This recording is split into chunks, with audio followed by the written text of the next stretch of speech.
To make a Super Bowl ad, you're going to need to pay for these 6 things. I'm Pete Gosselin, advertising creative and creative director for over 20 years in the advertising industry. I've made Super Bowl ads, and one was even ranked in the top 10 for its year by Time magazine. So let's get started. First off, you're going to need a celebrity.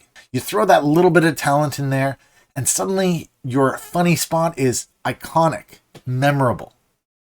Just look at the long list of celebrities who appeared in last year's Super Bowl. Adam Driver, Danny McBride, Alicia Silverstone as Cher from Clueless, which I'll get to in a minute. P. Diddy, Bradley Cooper, Serena Williams, John Cena, Dave Grohl. Or put multiples together like John Travolta, Zach Braff, and Donald Faison, Melissa McCarthy and Maya Rudolph, Ben Stiller and Steve Martin. And that's just a sampling. Now, I don't know exactly how much each of these celebrities charged, but I've personally worked with celebrities that cost anywhere from about $1 million to well over $10 million, depending on the celebrity, the brand. Any number of factors can play into the mix. But remember, even non-celebrity actors need to get paid, and typically the cost is about $100,000 to $200,000 each if they're featured. So you're going to need to put down some money. We'll start with a range of $200,000 to $10 million. And we'll keep a running total as we keep going.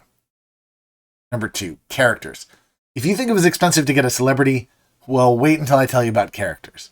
You need to pay for the celebrity and the rights to their characters. So Alicia Silverstone in the previous section, as Cher from Clueless, you need to pay for Alicia, but you also need to pay the studio, the creators of that character, and God knows who else. So when you see Bryan Cranston and Aaron Paul as Walter White and Jesse Pinkman from Breaking Bad, that's big money. 2 celebrities and their characters from a show on AMC, while Fox hosted the Super Bowl in 23, they might not even want to air it because it's on a rival channel. We're talking mega dollars and mega permissions. But we're talking about $0 to $10 additional million and a total range of anywhere. Now we're talking $200 to $20 million. Want to put some great music on there?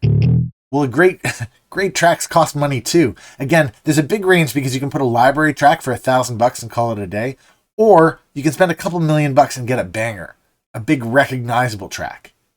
You want to spend even more? What about asking one of those big bands if you can use one of those never before used tracks in advertising in an ad? Again, you never know the details. I've had composed tracks made for peanuts, and I've spent over $1 million on a track you definitely recognize. But for our range, we're going to say $1,000 to about $5 million. But that big track, that could cost way over $5 million. Our running total is $201,000 to about $25 million. Next up is production. A decent 30-second spot has a big range, depending on who the director is, how many locations you're going to go to, special effects, motion graphics, if it's animated. Let's be honest, this is the Super Bowl, and you're not going to want to scrape the barrel on this. We're going to say this is going to cost anywhere from about $300,000 to about $5 million. So we got a running total of $500,000 to about $30 million total. Okay, next up is creative. Unless it's a long-standing relationship, you typically don't start with a celebrity or music or production. You start with the idea. That's the single most important thing that you can get. So you don't want to skimp here, and you don't want to end here. You want to start here. Really solid creative isn't typically a one-off. I mean, you can go to an agency and just buy one script. We'll call that $500,000, but why would you? Really, you want a relationship with your agency. Make a Super Bowl part of a broader media mix rather than a one-off shot in the dark. To be a big client for a big agency, you're going to want to spend $10 to $50 million over the course of a year. Yeah, granted, we're talking about a year, but we're going to talk about a year in the next section too. So $500,000 to $50 million gives us a range of $1 to $80 million total. Okay, next up is the media buy. This is the one part you often do hear about.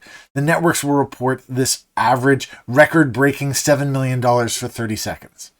But that's just the airtime in the Super Bowl. That's the slot for the national placement. You want a desirable slot in the first quarter, or maybe just before or after the halftime show? Those are for the big spenders. Here's the deal the network's going to make for you. Commit to $10 million this year across all the affiliate networks. In 2024, the Super Bowl is going to be on CBS, so that would be Paramount Plus, Nickelodeon, CBS Sports, CW, BET, Comedy Central, Showtime, and all the other channels. a lot of clients are already planning to spend that kind of money on their media buy. So asking them to make that commitment is no big deal. Then they get a bargain on their Super Bowl spot or an upgrade to those premium placements with their commitment. Range-wise, from the cheap spots in the fourth quarter to the hot ones with the big deals, we're looking at something like $3.5 million to $25 million, including commitments. That gives us a running total of $4.5 to just over $105 million. So, where are we? Well, if this is your moment for your brand to break out and you've got $5 million, this could be your path. On the other hand, the big brands are going to have a great script too, and a big celebrity, and beyond while the casual fans are still watching.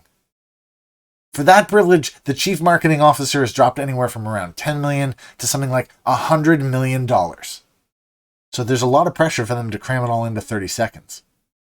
But cram too much in, and well, there's one little thing to add, and that's that all the Super Bowl spots are run through network testing to see if they meet a certain level of entertainment value. If they don't meet the threshold, the network will either ask you to go fix it, or worse, they'll tell you can't play it.